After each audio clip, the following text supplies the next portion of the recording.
నమస్కారం. నా పేరు మోతే సురేష్. మాది శ్రీకొత్తపల్లి గ్రామం, చిత్తూరు మండలం. నేను ఒక బీఆర్ఎస్ కార్యకర్తను. ఇక్కడ 1400 కోట్స్ ఫండ్ అని చెప్పి కమిట్మెంట్ ఫర్ డెవలప్మెంట్ అని రాసిండు. సార్, మీరు ఏ పార్టీ తరఫున గెలిచిండ్రు? ఏ పార్టీకి వెళ్ళి ఇప్పుడు కమిట్మెంట్ అని పెడుతున్నారు? కమిట్మెంట్ అంటే పార్టీలు మారడమా సార్? ఇది ఒకసారి మీరు దయచేసి మీరు ఇది చూసుకోవాలి సార్. ఎందుకంటే కమిట్మెంట్ అనేది పనులలో ఉండాలి సార్, డెవలప్మెంట్లో ఉండాలి. 1400 అని రాసింది కదా, ఆ 1400 యొక్క ఆర్డర్ కాపీలు ఇవి. ఇప్పుడు ఎక్కడెక్కడ వర్కులు జరుగుతున్నాయో ఆ వర్కింగ్ ప్రోగ్రెస్ మొత్తం ఒకసారి మీరు ఒక ప్రెస్ నోట్ అనేది రిలీజ్ చేయండి. మీ కమిట్మెంట్ అంటున్నారు కదా, డెవలప్మెంట్ అంటున్నారు కదా, దానికి బదులుగా ఈ 1400 కోట్లకు సరిపడా పనులు ఎక్కడెక్కడ జరుగుతున్నాయో అవి చూపించమని ఒక బీఆర్ఎస్ కార్యకర్తగా నేను అడుగుతున్నా సార్. మీరు ఇప్పుడు ఎలా చేస్తే కొద్దిగా నేను బీఆర్ఎస్ ఎమ్మెల్యేనని చెప్పుకుంటున్నారు కదా సార్. బీఆర్ఎస్ ఎమ్మెల్యేగా గెలిచి ఈ కమిట్మెంట్ ఎక్కడ సార్? ఈ పైన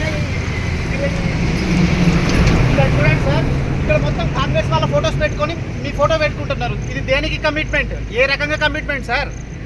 అంటే కమిట్మెంట్ అంటే మీరు కేవలం పార్టీలు మారుట్ల మాత్రమే కమిట్మెంట్. ఈ 1400 క్రోర్స్ ఈ ఫోటోలు పెట్టుకోవడానికి మాత్రమే కమిట్మెంట్. పనులు ఎక్కడైనా ఉంటే ఆ పనులు చూపించండి క్లియర్గా. దళిత జాతి అంటే మోరల్ వాల్యూస్కి మారిపోయారు సార్. ఆ మోరల్ వాల్యూస్ లేకుండా మీరు పార్టీ మారి కమిట్మెంట్ డెవలప్మెంట్ అని కొత్త పదాలు వాడుతూ మా బీఆర్ఎస్ కార్యకర్తల మనోభావాలను పూర్తిగా మీరు ధ్వంసం చేస్తున్నారు.